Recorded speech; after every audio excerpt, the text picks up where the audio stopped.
बेळगाव दक्षिण मतदारसंघात L&T संदर्भातील कथित गैरप्रकारांबाबत भाजपकडून अचानक तीव्र संताप व्यक्त केला जात आहे, ही आश्चर्याची बाब आहे। गेल्या काही वर्षांपासून बेळगावमधील नागरिक विविध अडचणींना सामोरे जात असताना हेच नेते पूर्णपणे गप्प होते हे जनतेला विसरता येणार नाही।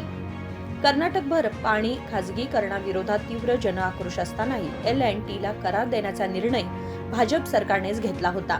त्यामुळे या निर्णयातून निर्माण झालेल्या सर्व परिणामांची संपूर्ण जबाबदारी भाजप सरकारचीच आहे।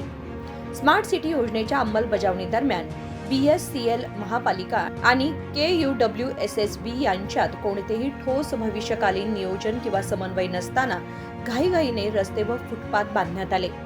या अवैज्ञानिक व विस्कळीत निर्णयांना भाजपच्या बेळगाव दक्षिण नेतृत्वाची थेट जबाबदारी आहे, असा आरोप करण्यात आलाय। शहरातील बहुतांश नव्याने बांधलेले रस्ते पुन्हा खोदले जात आहेत। यामुळे नागरिकांना दोनदा कर भरावा लागण्याची वेळ आली आहे, एकदा कामासाठी आणि पुन्हा तेच काम मोडून नव्याने करण्यासाठी।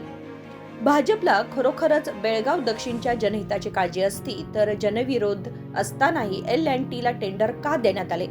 विविध विभागांमध्ये नियोजनाचा समन्वय का नव्हता?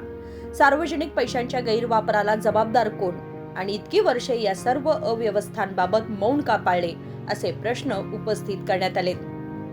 तसेच बेळगाव दक्षिणमधील इतर निकृष्ट व अवैज्ञानिक कामांवरही भाजप याच पद्धतीने आंदोलन करणार आहे का, की जनतेला गोंधळात टाकण्यासाठी निवडक आक्रोशाचे नाटक थांबवणार आहे, असा सवालही करण्यात आलाय।